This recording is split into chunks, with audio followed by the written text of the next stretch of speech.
working? Can people hear me?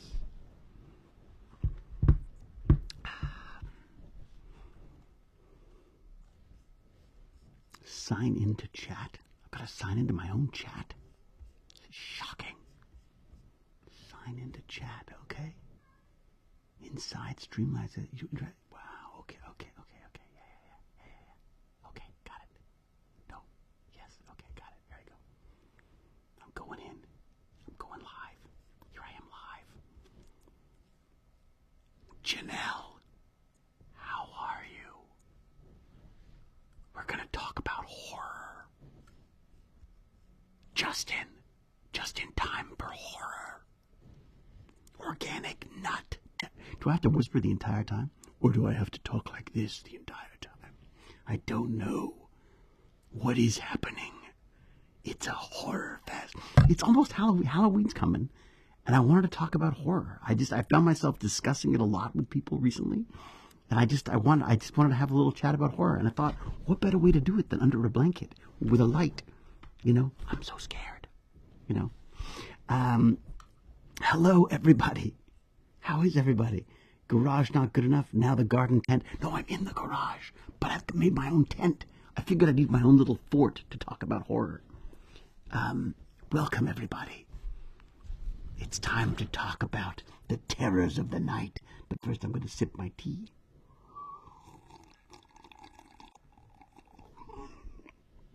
Horrific. Hello, everybody. So yeah, I was just talking about horror films with my son and my wife and a couple of people, and I thought, you know what? We don't do this enough. I don't talk about horror films. So let me pop out the old YouTube chat here, and we can see what's going on. There we go. Apparently, I'm live somewhere. Just got to find it. The problem with being this close to the screen is that my glasses don't work. There we go. Oh, that's better. Oh, yeah, it's better by a second. There you go. Perfect. All right, let's go in here. You're going to hear me for a second. I'm going to stop me. There we go. Blanket fort, awesome. I know. It just seemed like the right setting for this whole idea of horror. Am I using the right camera? That's a good question, actually. Let's have a look at the camera. The backing up trucks of horror. Everything's a horror now. Okay, I got popcorn. Very good. Very scary. Quantum physics. I know that would be really scary, wouldn't it? If I start talking quantum physics, then we're really in trouble. That's truly horrific.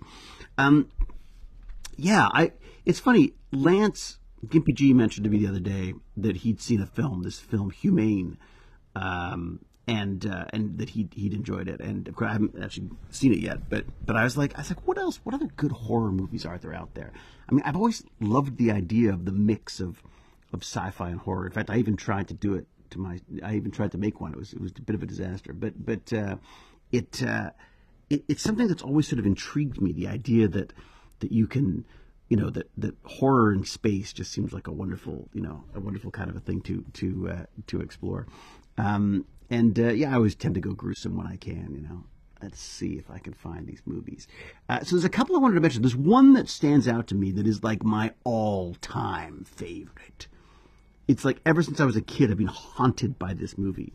And it's a weird one. It's by Saul Bass, who's the guy who did all of the, the Man with the Golden Gun poster art and stuff. Like really famous, classic, like 1960s, early 70s kind of posters that he did. He made one feature film. He made one film, and it was this sci-fi horror about ants, and it's called Phase 4. And man, I was just smitten by this. It was just the creepiest thing. Everyone's always talks about these like giant ant movies or giant bug movies, and I was always like, yeah, whatever. Giant bugs, the giant ones don't bug me. It's the little ones, lots of little ones, that really freak me out. And Phase 4 was just this great example of these, like, I mean, again, it's so long ago I can barely remember it, but it was about these scientists who go out to explore these anthills that had suddenly arrived, these incredibly geometrically perfect anthills.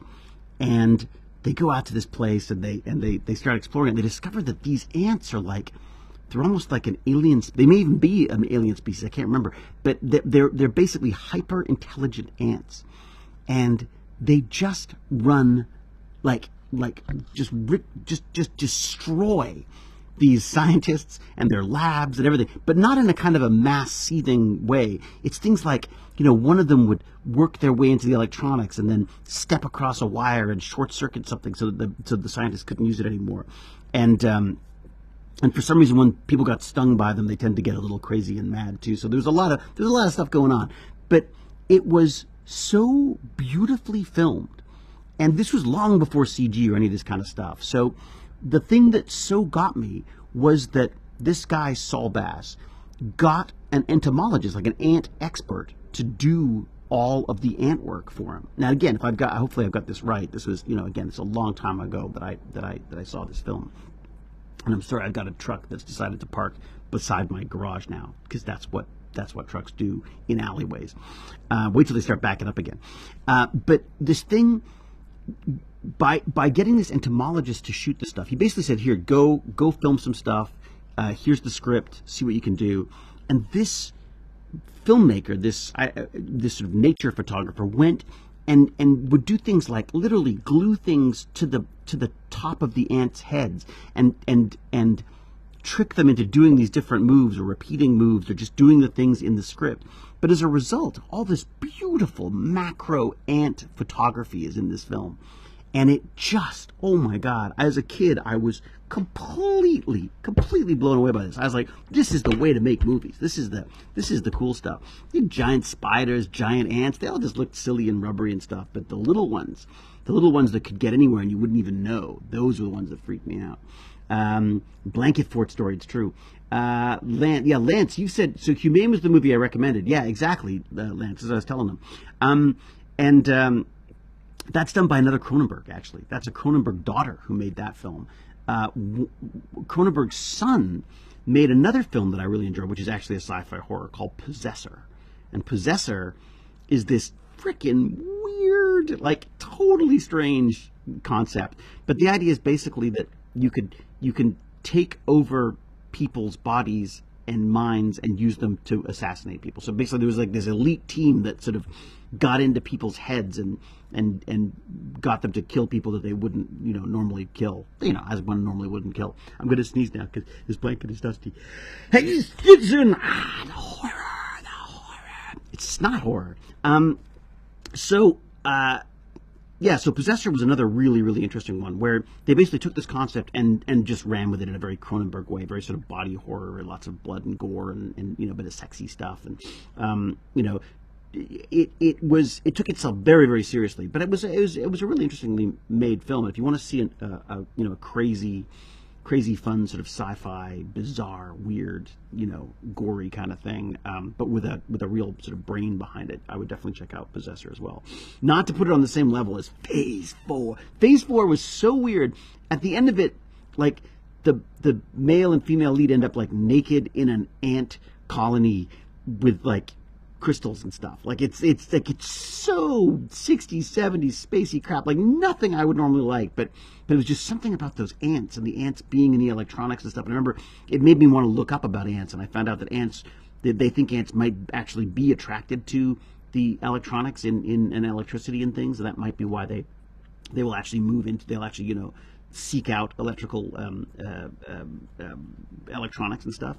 I don't know if that was true. Again, that was back in the 1960s or whatever, 70s when I read this. 60s, I guess it would have, no, it would have been early 70s, early to mid 70s, I guess, something like that. I don't even know when the film came out, come to think of it. Am I crazy, or is this cozy as heck? Isn't it like a cozy little stories of horror? I'm just going through. I want to go through a number of these films that I haven't thought of for a while. That I'm just because we got horror, we've got Halloween coming up. It's always nice to have some good horror movies. And I thought like there's a bunch that always hit people's lists, like Aliens. Although I loved Aliens, but Aliens to me was an action movie. Alien was a horror film, and I thought did just a brilliant job of that. I remember being absolutely terrified of that. We weren't allowed to go and see that film. I was too young, apparently. So I don't remember. I think it was when VHS started coming out, so we saw that. And there's that. We went through a whole bunch of Cronenberg stuff as well. I mean, the one that first got my attention to Cronenberg, weirdly, was one of his much later ones, which was The Fly, which I just, oh my God, I loved it. I was in love with Gina Davis, and I loved that Gina Davis and Goldblum were together, and the whole sort of Hollywood of it all. But at the same time, this just wonderful, sad, horrific story of this wonderful genius who's just destroyed by his own curiosity and inventions and stuff. And it just just a fabulous tale. Highly recommend. If you haven't seen that, you should definitely see that. It's weird. I think I was quite cautious of horror for a long time. Like I definitely wasn't as a teenager. I watched a bunch of it, but I wasn't like obsessed with it. I was still, like I play on television, a coward. So like to sort of, generally didn't want to be too terrified. And I used to get terrible nightmares. So I last thing I needed was fuel for that. Speaking of nightmares, so other horror films that really spoke to me, and this one is not a sci-fi one. It was just this really creepy. I think it's also where I was in my life too. It was like I was in my teens. We were visiting some parents' friends out in Cornwall. It was like this windswept and rain and green and sort of mountains and cliffs and old towns and stuff. And we went and saw Billy Bragg play at a socialist rally or something. And then we went home. We watched this film called Company of Wolves. And Company of Wolves is this Neil Jordan film, which is it is slow, it is creepy, it is weird, it's kind of sexy as well. But it has some of the most horrific wolf transformations and things in it that I remember as like just, oh my God. I was obsessed with wolves because I used to have these terrible nightmares, recurring nightmares of wolves. And it was always a wolf that wore clothes or wore a waist. It was the worst one was this wolf, and I remember this wolf in a waistcoat. And it was just straight out of like, those miserable fairy tales and stuff you get read as a kid. But yeah, it was this horrific sort of human wolf that would sort of tuck its handkerchief in a pocket and wear human clothes and stand upright. And oh God, it just freaked me out. I'd have these horrific dreams about him coming and murdering my entire family and stuff. And the only way I could get out of the dream was like to get it to turn on me. And oh man, it was horrible. And then after a while, I read someone said that if you take control of your dreams, they become really cool. And then, I used to have these like dreams about the wolf, and the wolf became my partner, and we'd go do crime together and stuff. So that was my experience from the wolves. Went from a complete fear and phobia to this absolute fascination and sort of love of especially the werewolf genre. And I think one of the most creepy, weird, mind-bending awesomeness was this wonderful film, Company of Wolves.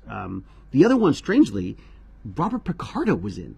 Like I don't think I ever told him this, but like one of my favorite horror movies of all time was like The Howling, and there was this sequence in The Howling where this woman is like looking through these files, and she's like, aha, I've got it. Like whatever information it was that she was looking for, she's found this information.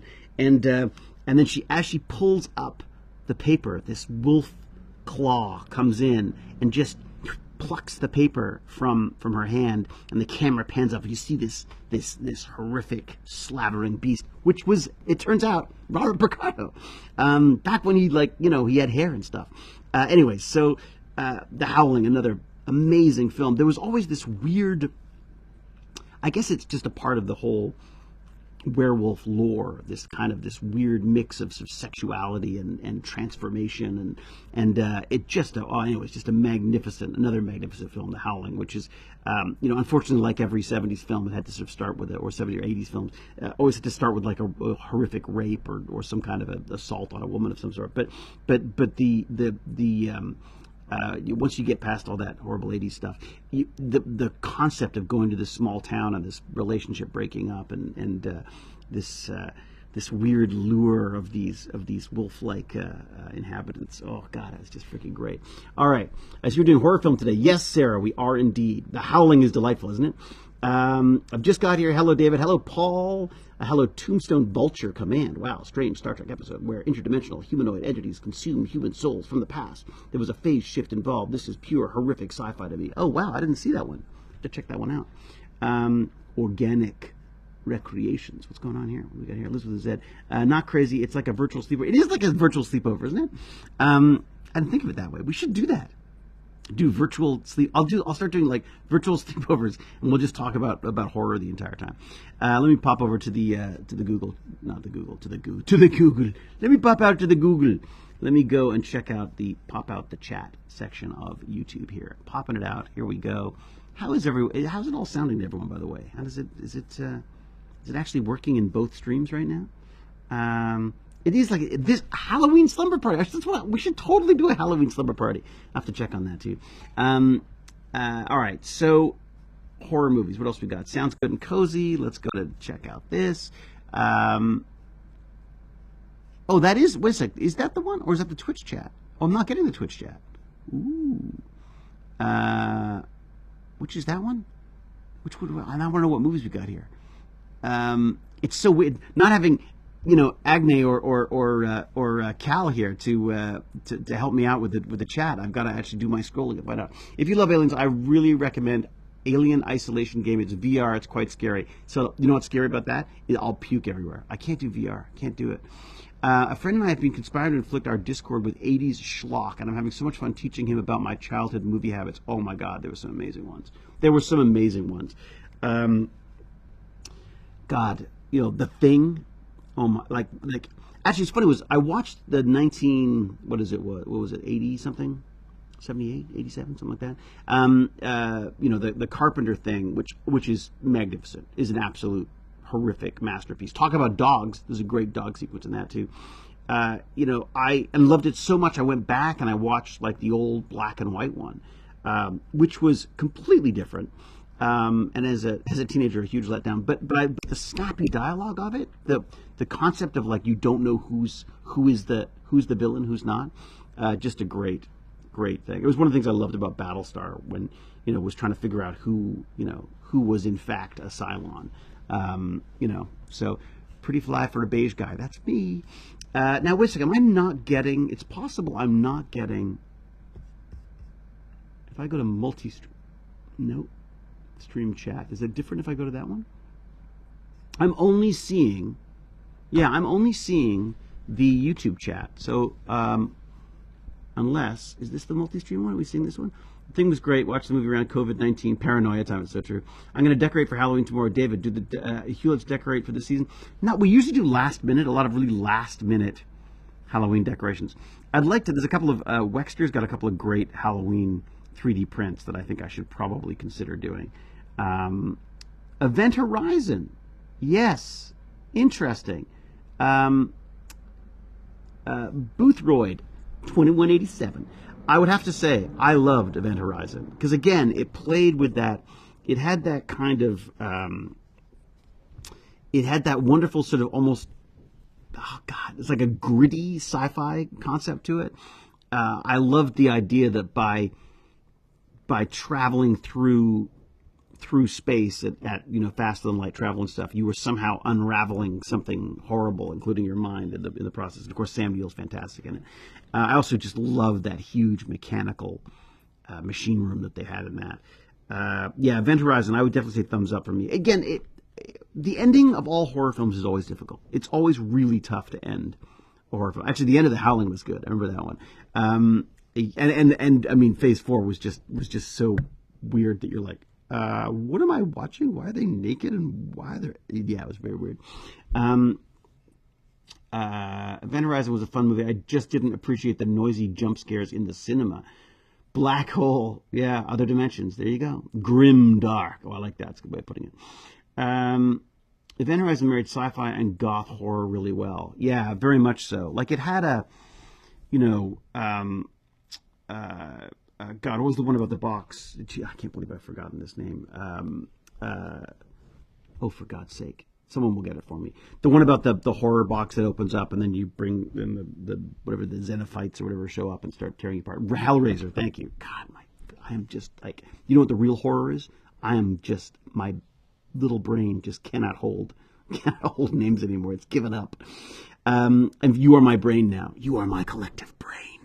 You are my community intelligence. Yes, it had Event Horizon had a Hellraiser quality to the science fiction, which I really liked. It's hard to do good horror sci-fi. It really is. I know because I've done it and failed myself. But there's another one. What was the one with Ryan Reynolds? It's one that Ryan Reynolds was in, Alive or Live or Living or something like that, which was surprisingly good. I've got to say, I quite enjoyed that one. Pandorum, yeah, it was a bit of a mind F, if you know what I mean. Life was pretty great. Life was a pleasant surprise. I've got to say, my life is a pleasant surprise. But specifically, that film was one that I sort of watched, thinking, whatever, and ended up really enjoying it. I'm trying to think of other ones that I've really liked. Oh God, okay, I was obsessed with Session 9. Did anyone see Session 9? Is it Session 9? Did I get it right? Is it the one about it's set in an old asylum, old mental health place that they didn't call it back then. They would have called it a nuthatch or a crazy, whatever. They basically, it's this guy who runs an asbestos abatement firm. It sounds so boring, doesn't it? But he basically is desperate to get this job. Bids on it, bids low, and just needs to get this thing done as fast as possible. And so they do this wonderful mix of, it's all shot on basically like a consumer video camera. So it's got that wonderful sort of analog horror to it. Oh my God, analog horror! Don't get me started on that. That's a whole other one. You know what got me into analog horror? Was one of my tech bandits. Got me into that. Wolf Pup got me into analog horror. It was my first experience with analog horror. He recommended this film called A Boy and His Camera, I think it was called. And because I said, what's the scariest movie you've ever seen? And he told me this movie, and I was like, what? That's not a movie. I've never heard of that. I couldn't find it on IMDb. I go online, I watch this movie, and it was like my first introduction to this weird style of analog horror. I guess it had been done a little bit with what's it called, Adult Swim and stuff before, and earlier, maybe in the was it 90s, I guess, or hundreds, the thousands, whatever they call it. But it was the first time I'd sort of seen it on YouTube done in a way that I was completely surprised at. I mean, it didn't really freak me out, but I could see why it would freak out, Wolf Pup and stuff. But anyway, so I have to give my tech bandit Wolf Pup credit for that, because it made me look into it. Then I found other ones, like there was one I watched the other day called Real Unedited Footage of a Bear. Check it out. It's freaking weird. Really weird. Threads from 1984. I don't remember that. Oh, Dark City was fun. Yeah, Dark City was like a Hellraiser sci-fi, wasn't it? That was fun. That was Kiefer Sutherland as well, back in his young and sexy, Lost Boys days. Interesting. Okay, so I have to check that one out. That's Threads. I wonder if I've seen that or not. Sorry, please excuse me while I go and do the Google. Threads movie. God, I have to go back a bit so my glasses. I guess what's going on. Threads movie. Okay, Threads the movie. Oh yes. That's right. I don't know if I saw all of this, because back in them days you had to watch it live, otherwise you missed it. Threads. Okay, so I have to add that one. Oh my God, the whole nuclear annihilation thing was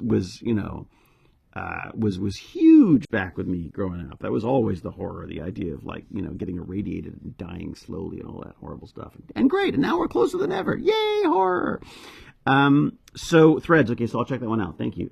Dark City, Legend of Hell House. Yeah, that was okay. I mean, I struggled with the 70s stuff. I just, I remember at the time being sort of freaked out by them. I remember seeing The Fog with my sister, and we went, my little sister Moira and I went to see The Fog because we read an article in Toronto Star newspaper that said, "Oh my God, it's the silliest thing ever. It's not even scary. It's just so funny. You just end up laughing the whole time." And we went and saw this movie, and we were freaking traumatized. It was the scariest shit we'd ever seen. And we were couldn't sleep for days, and oh my God, we were oh my God, you lied. So that's our first introduction to film reviews in newspapers.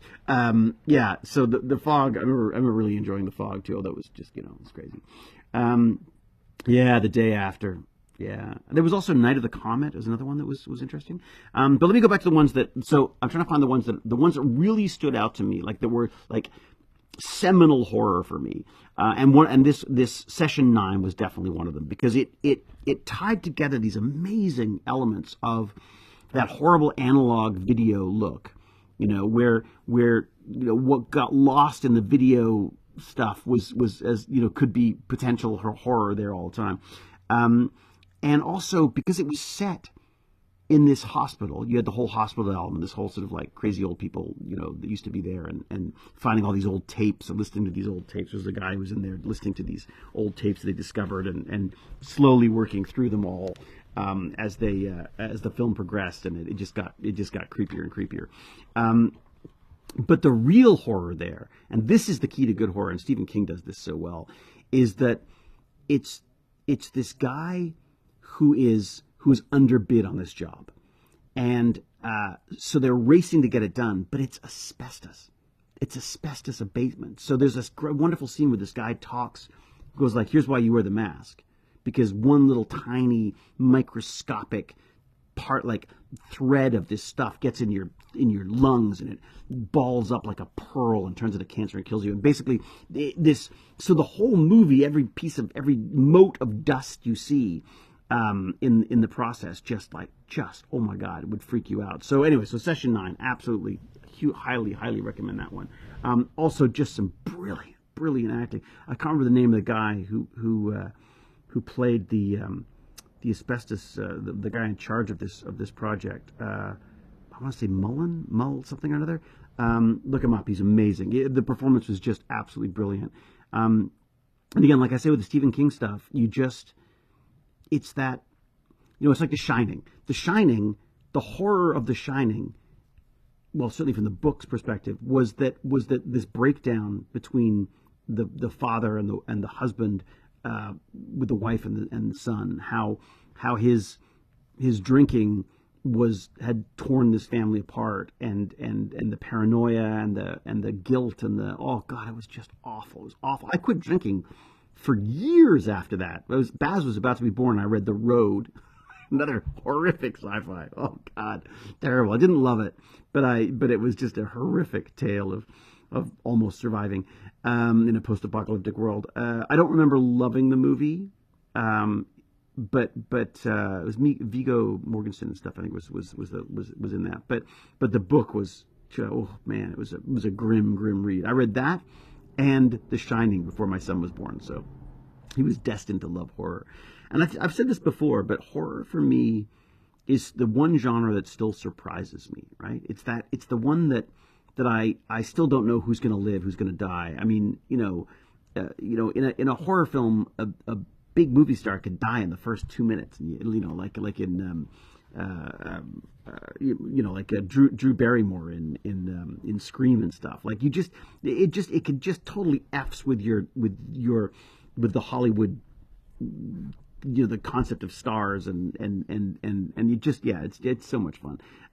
It's a blanket of fear. Okay, that is the one. Organic recreations. Or recreations?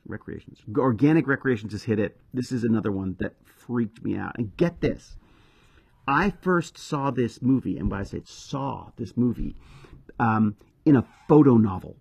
So for those of you who don't know or don't remember, back in the 80s, and maybe the 70s, but certainly the 80s, they had these things called photo novels. And what they would do is they'd basically take screen grabs of the movie and then do an abridged version of the movie with just screen grabs from the movie, and they put it in like kind of a nice glossy book, and so it's like seeing the movie without seeing the movie, and it's almost like a comic book. It's more like a comic book version, but done with just photos that have been taken from stills that have been taken from the film.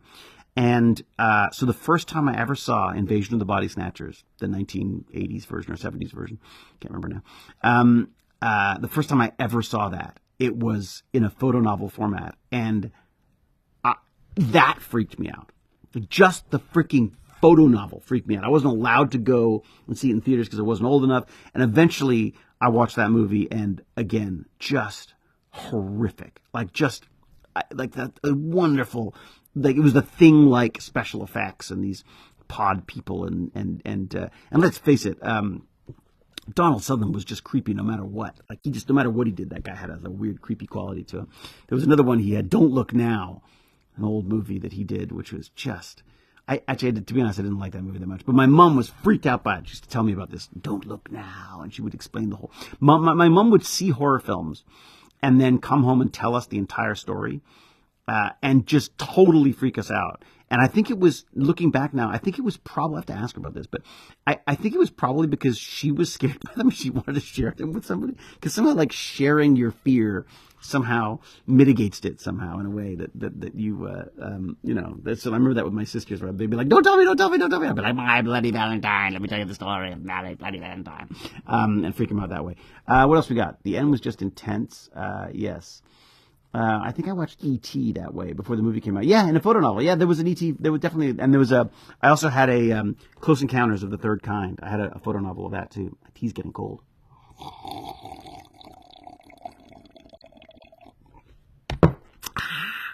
Horror. So, I should say hi to Cal. If Cal's here. Hello, Cal. I can't see you because of the chat thing. I think I'm just looking at, I think I may just be looking at the, well, maybe it's a combination now. I've got a multi-stream chat up, so maybe I can see both, but I don't see. I also don't see anything because I'm too close to the damn screen and my glasses aren't working. I guess I should lock my desk off so it doesn't keep rolling away on me. I should tell you a real tale of horror. I'm going to tell you a real Stargate horror.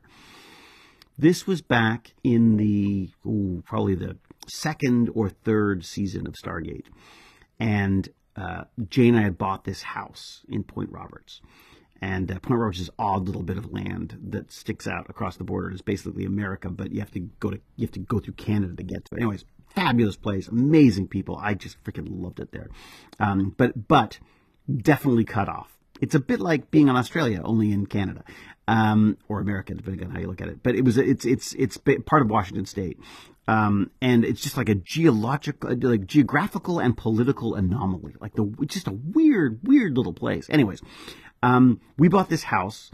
Very sad. The guy who used to own it was a football player, and he'd killed himself on the porch, the front deck of this house. And if you sat and looked out from where this happened, you'd see why. Because it's this beautiful, it's like almost a 365-degree view. Like it was Boundary Bay and the mountains, and you could look, and behind you could see the mountain in Washington, and just beautiful place. If you're frankly, if you're going to go, that'd be the place to do it. We learned about this obviously before we bought the house, and in fact, the real estate agent didn't want to show us the house at first. She's like, "There's another house, but I don't know." And I was like, "Oh my God, the Amityville Horror House! I got to see it." And we went, and the dog Mars went in and just was so cozy and happy, and I was like, "Hey, this place can't be haunted because it's like because the dog's happy." Anyways, so we have Rachel over to stay for the weekend. She came up, and we'd have people over for dinner, and we had extra rooms, so they'd crash there and stuff. So we had lovely Rachel there for one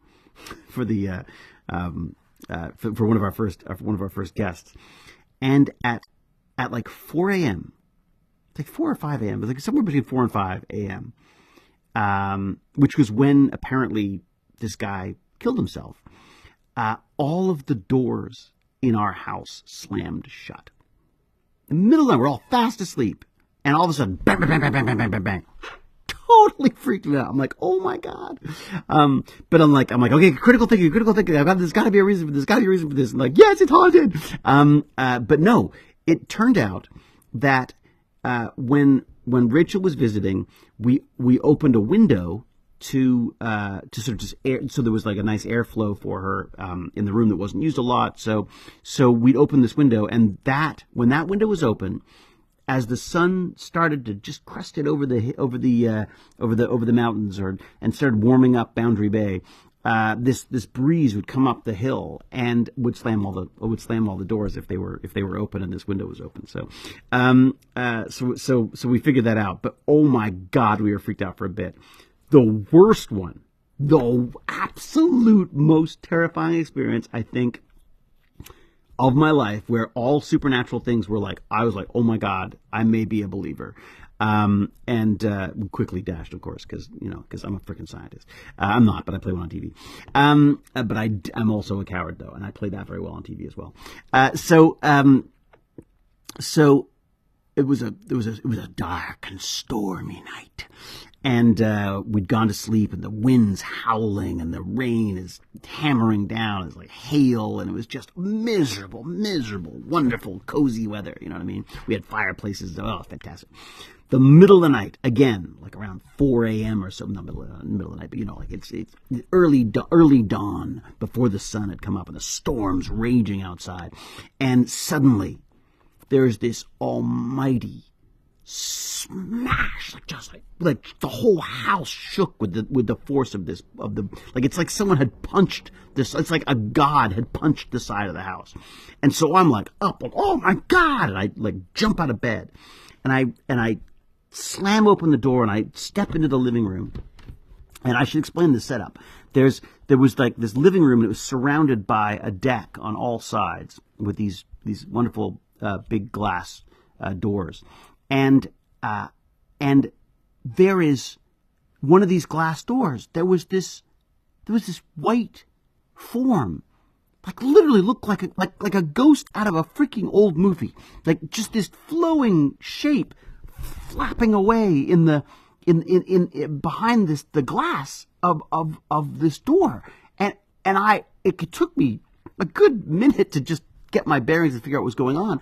And what had happened was the door had been flung open by the wind, had slammed against a lamp on the other side, poked a massive hole in the glass, just like literally just punched a hole in the glass, slammed the door shut again, and the wind had sucked our nice thin white blankets out through this hole. So the hole basically disappeared and became this vortex of swirling ghost-like form. And oh my God, there were a couple of times there that really freaked me out. Of course, all of my Canadian and Vancouver friends wanted to like come in and smudge the house with apparently you burned sage or some crap like that. And then of course all the Brits were like, what kind of a deal did you get? Because Britain, there's not like a foot of land in England that hasn't had a murder or a horrific death on it. So Cal, how are you, Cal? I can't see Cal. What's in the mug? The mug is a cup of tea.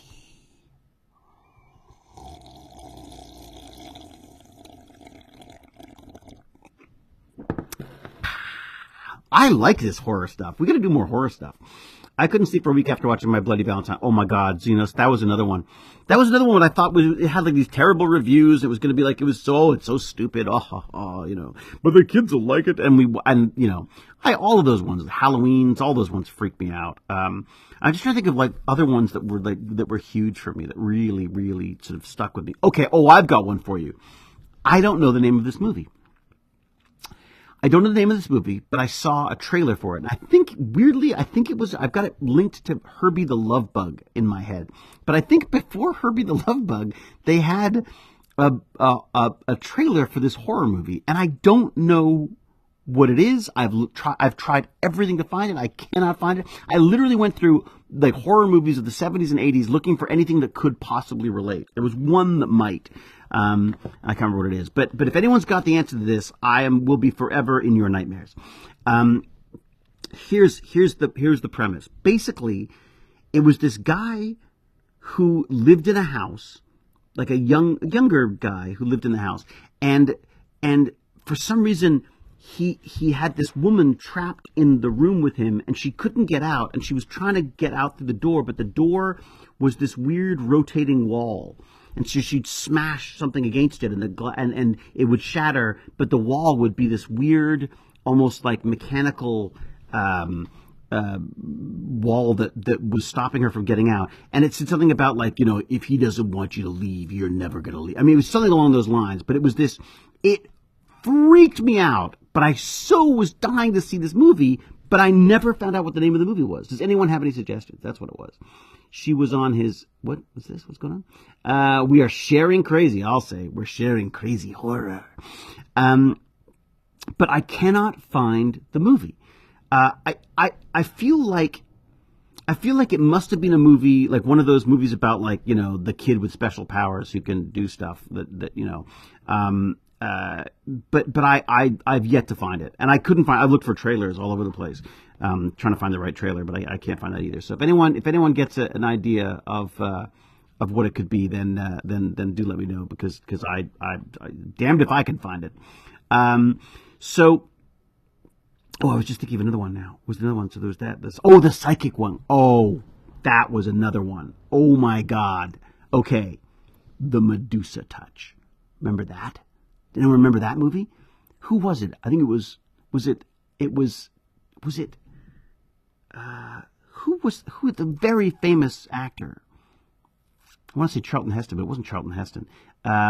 It was James Mason. I bet you it was James Mason. I think it was James Mason, and he had the power to basically kill people and make horrible things happen with his mind.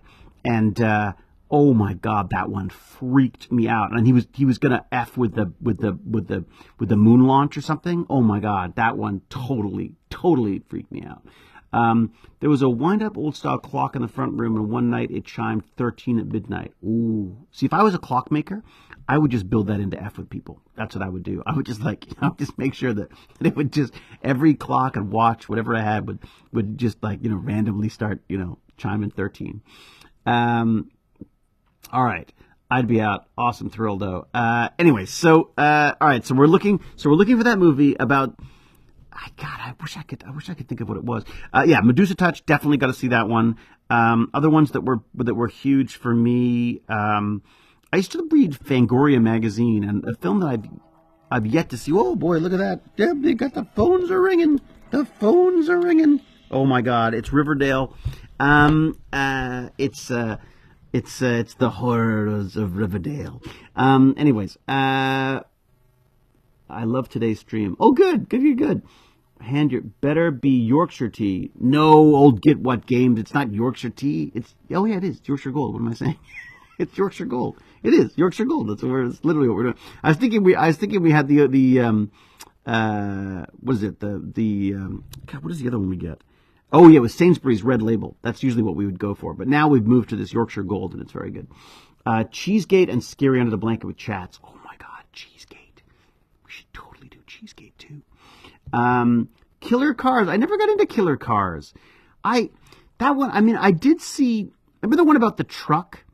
There was a bulldozer, Killdozer, I think it was called, maybe, where this bulldozer, like, taps some kind of an alien asteroid while it's digging, and then turns into this killing machine. That was I remember weirdly being scared of that. Christine didn't really freak me out that much. Again, I feel like I should read the book of Christine, because I'm sure I would enjoy that more.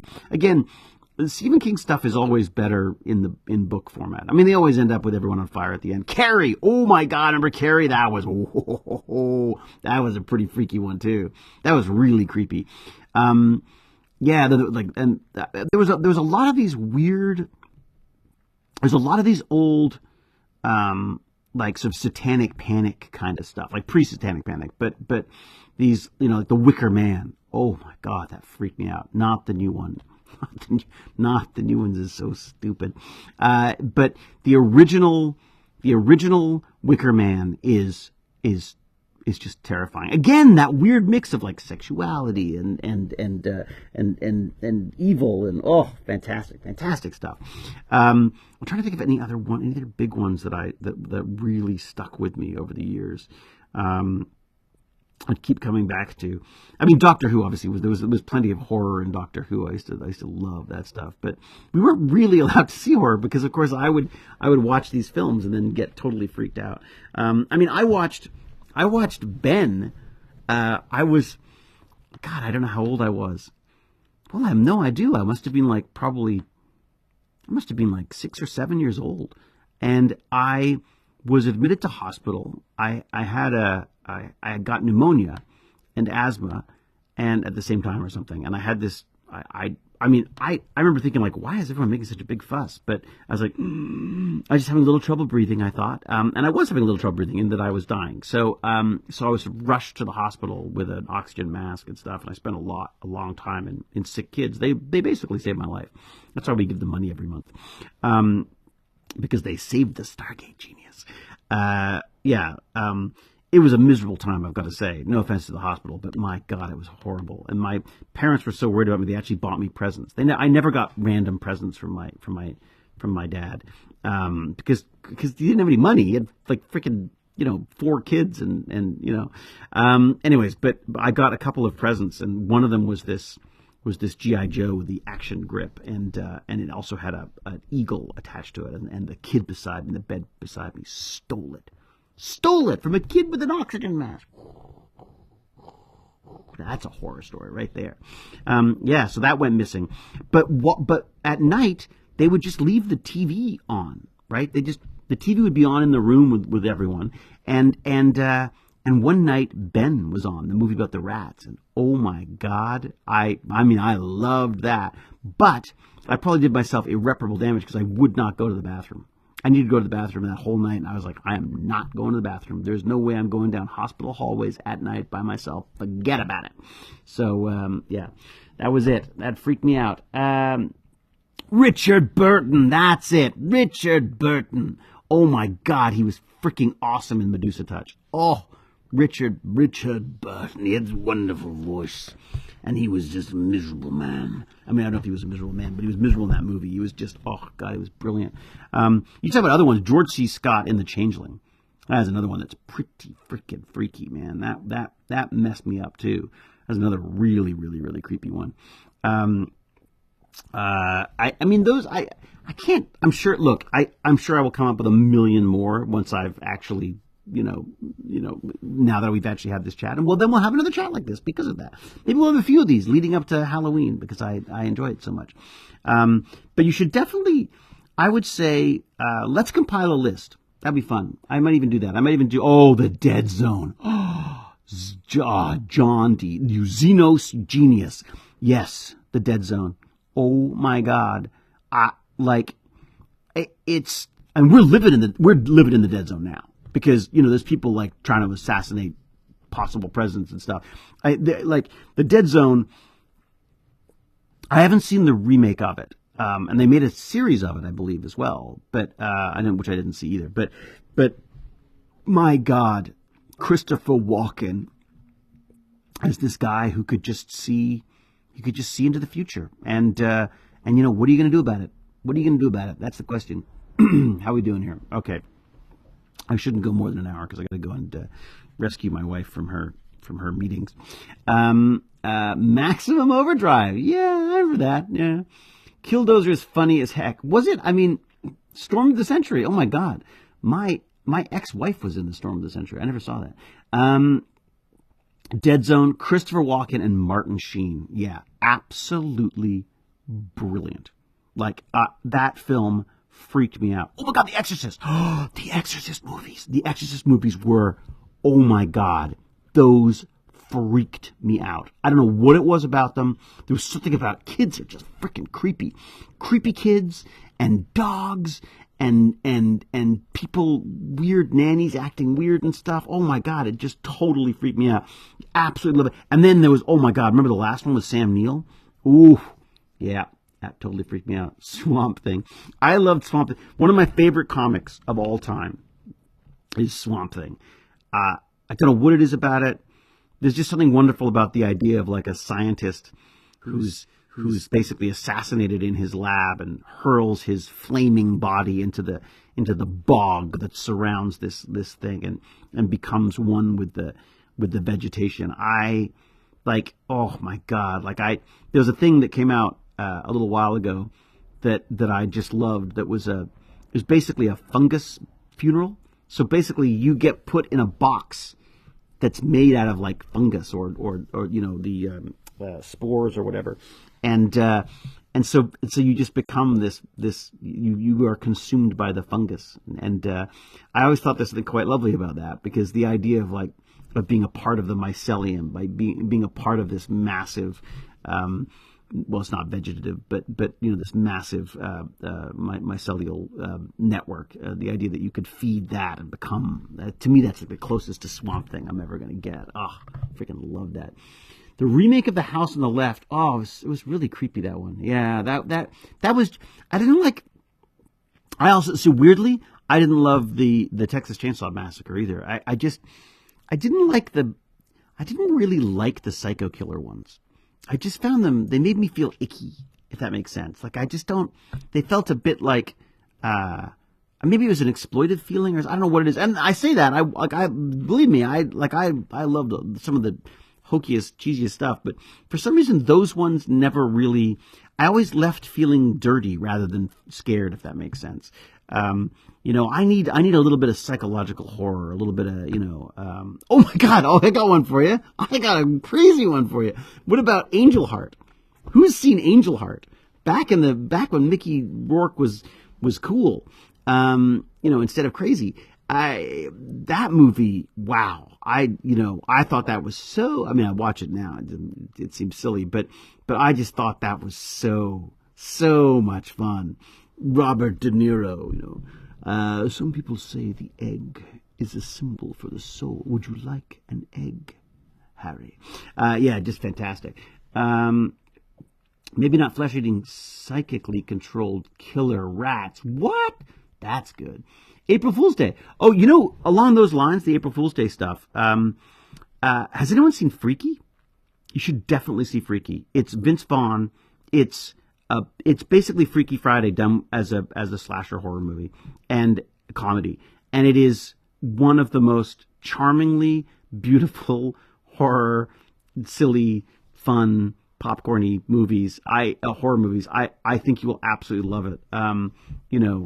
Yeah, really, really, really enjoyed that. Vince Vaughn is just ridiculously charming, I've got to say. He's in this show called Bad Monkey right now that I'm watching and absolutely loving. We haven't finished it yet, but yeah, he's just, I don't know what it is about him. He's just like, I want to be him when I grow up. What else we got? Yes, do a list after each stream. Okay, so what do? Is the film you're thinking of 13 Ghosts? Is the film that I'm thinking of 13 Ghosts? I don't think so. I remember 13 Ghosts. That was newer by my standards. Shudder. What's Shudder? 2008. 2008. But he needs more cowbell. It's true. His streams are always fun. I love this man. Oh, that's very sweet of you, Christian. Sleepy Hollow. I never got that. Kids are creepy. Kids are just creepy. It's true. Creepy kids. Village of the Damned. The Midwich Cuckoo. There was some really, really fun, creepy kid stuff. Megalomaniac. What do you got? I was a little scared of the music video for Thriller. There was, at the time, there was some pretty creepy stuff. The werewolf stuff didn't work for me. But yeah, this is pretty neat stuff. The Glass House was crazy. Yeah, 13 Ghosts was fun. I remember, it was a spectacle, but it didn't really sort of creep me out as much as I'd like. It's funny. I remember watching a really silly film called Count Yorga. Count Yorga. I think we watched that I think we watched Count Yorga and Company of Wolves together, I think, in Cornwall with those family friends. Yeah, and that again totally freaked me out. Totally freaked me out. Fungal Shroud. Oh, what a great name! I like that. Scanners. Yeah. Scanners in the Village of the Damned. Yeah. Scanners didn't really, Scanners, I sort of missed that one somehow. I don't know what it was about it. I obviously watched it because I did Scanners too. I was actually in Scanners too. So I definitely watched it and really enjoyed it. But for some reason, at the time, it didn't sort of resonate with me at the time. Yeah, the other one that someone's just brought up, which is interesting, and definitely stuck with me was, where's it gone? Where's it gone? Who said it? Scanners, Village of the Damned. No, that's not it. Oh, The Ring. Yeah, The Ring was pretty great. Black Ooze Slick. Oh yeah, that was the wasn't that like wasn't that anthology one that had that in it? Stay clear of them. Listen to Mom. What's this? Steer clear of the horror movies. I wouldn't. What's going on? What am I missing? Yeah, it's weird. The Exorcist. I remember The Exorcist freaking me out, but not as much. And again, maybe it's because I saw it after the fact, but not as much as like Poltergeist did. That original Poltergeist. Oh my God, that clown and the tree and the you know, I mean, there was a certain sort of Spielbergian quality that took over at the end there. But I remember really, really like just struggling with how scary that movie was. You know, stuff under the bed and creepy clown dolls and that scene where he starts peeling his face off. That was pretty wretched too. I'm gonna have to go through my list of horrors that I've seen recently, and pick out a few, because there's a few really, really good recent ones, and we'll have to get to that next time. I think that's we'll have to do that. Nothing scared me more than what? Pew pew. Save my life. What's that? Pew pew. I'd followed 4 minute watch with water. They said evil thing would follow me the car. They had a baseball bat. Oh, creepy. Jesus, that sounds horrible. Join the Tech Bandits Discord. Yeah, God, I haven't been on that forever. Speaking of horrors, I gotta get back to that stuff, or just let it go. I mean, I'm feeling like maybe I should condense my world a little bit. I feel like there's too many things for me to check, too many things for me to check in and stuff. I mean, I feel like there's so many things that I forget to just check in on, like WhatsApp. I'm terrible with that. I'm terrible with, Instagram, forget it. Twitter, I've basically given up on at this point. A lot of the social media stuff I've kind of given up on, but I feel like I have to do it. I had a fun chat with my leading lady on Mistletoe Murders, and we were saying, like, is social media required for actors now? Like, do you think that's something we need to do? And she's like, yeah, absolutely. Like her perspective from the Hollywood perspective, like from being down there and being a part of like network television, Grey's Anatomy, that kind of stuff. She was like, yeah, no, I absolutely, it's a must. And I think she even talked about hiring people to do it, which is just seems crazy to me. Why would you hire someone when you get to do it yourself? It's more things to play with. Why not? Not a movie guru anymore now that China owns the Hollywood studios. China owns the Hollywood studios. Well, we're just trying, Children of the Corn. Oh, that was a good one. Yeah, Children of the Corn was a really good one. Yeah, Bad Monkey is so cute, isn't it? Elizabeth the Zed. It's just the most charming, popcorny. It's like Scrubs or God, what else did he do? Scrubs being the obvious one, but Scrubs or Shrinking as well is another one he's got. He just does a great job of that stuff. Promising Young Woman. Oh yeah. Oh my God, Ginger Snaps is fantastic. Yeah, Ginger Snaps is a great one. Promising Young Woman was really divisive. People loved or hated that movie. I mean, some people felt it was like a feminist, call to arms, and other ones thought it was just the most sexist piece of crap. It's worth seeing. I wouldn't call it a horror, but then again, I'm a man, so you know what I mean. That's a big part of it. Oh my God, Christiane, yes, John Wyndham, Chalky, Day of the Triffids, Trouble with Lichen. Did you do Web? Web was another one that was like this. It was a bunch of arachnologists who go to an island to study these spiders that are so clever that they do things like making nets in the sky to catch birds so they can eat them. And then too late they discover that, looks like humans are on the menu next. Yeah, it's pretty great. Thanks, Invisible Dimensions. I do like it. Dusk Till Dawn, Rosemary's Baby. Yeah, Rosemary's Baby was absolutely, it was just beautifully, horrifically awful. Like, I absolutely loved that film. It really, really creeped me out. The Shining obviously did as well. But of that ilk, of that kind of film, I remember at the time the Exorcist films, the ones that freaked me out the most. They just absolutely, for some reason, there was a primal horror there that just freaked me out. All right, take care. If you got to run, you got to run. The break is over. I'll have to rewatch the replay. You go, Melody Dawn. In fact, I'm gonna wrap it up too, because I've been Oh my God, it's been an hour. There you go. Okay, great. Yes, The Grudge was also good. Carrie, classic old Halloween. Yeah, absolutely. I watched a B-movie horror about a haunted tree stump with my parents. Really? Oh, The Serpent and the Rainbow. Oh my God, I totally forgot about that one. Oh my God. Yeah. Oh, what happened to my horror? Wait a sec. I lost my. How did I screw that one up? I lost my blanket for it. My blanket for it. It's collapsing. The horror. Okay, is that better? There you go. I'm back.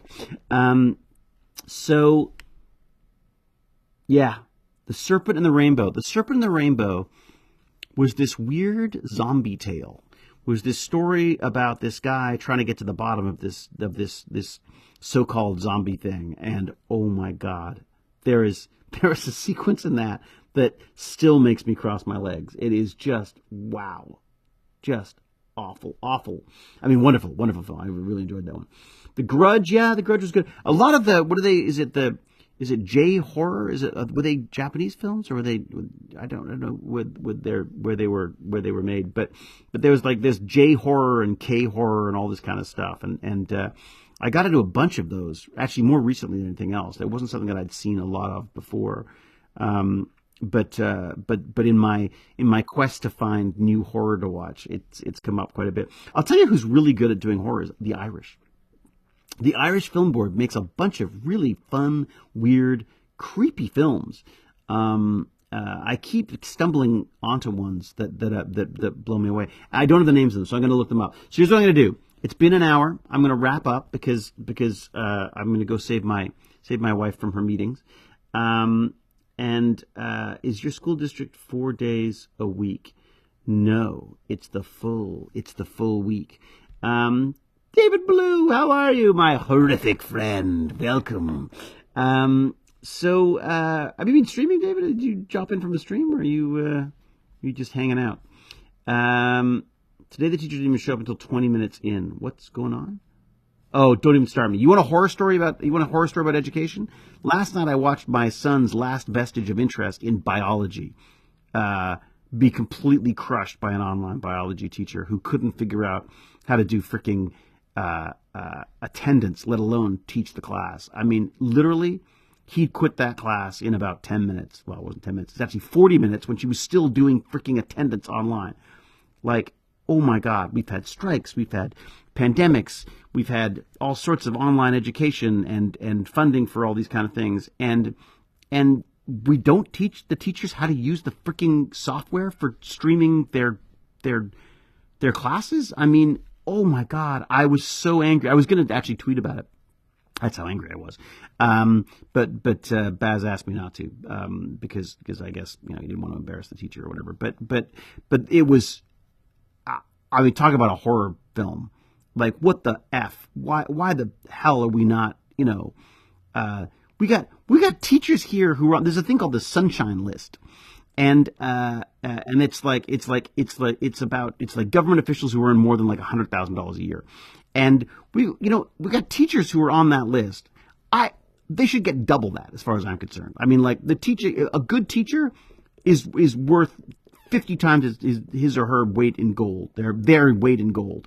But to not know how to use the software when your job is to teach an online class and you don't know how to use the online part of that's a horror. A horrible horror. Anyways, let's go back to fun things like horror. Next time we'll do that. Maybe I'll do some exercise too. I took a day off today.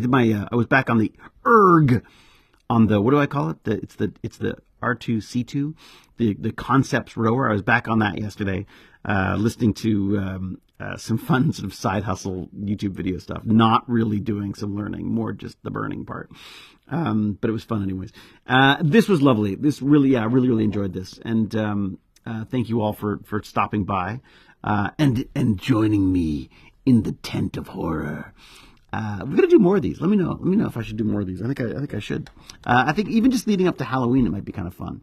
I am not doing Christmas movies, just so you know. Once Halloween's over, no, I'll do horror all the way through. I'll do horror Christmas movies, but I am not freaking doing Christmas movies. Oh God, bah humbug, I say. There's probably some fun This is Krampus and stuff. They're okay. There's always that sort of like, oh, it's Christmas part of it that never really works that well for me. And look what it did to Gremlins. I mean, that was Violent Night. Yeah, it was silly fun. All right, I'm out of here. Everyone, until we geek again, I will say, be brave, be kind, be brilliant, and be terrified. Talk to you soon. Thank you all.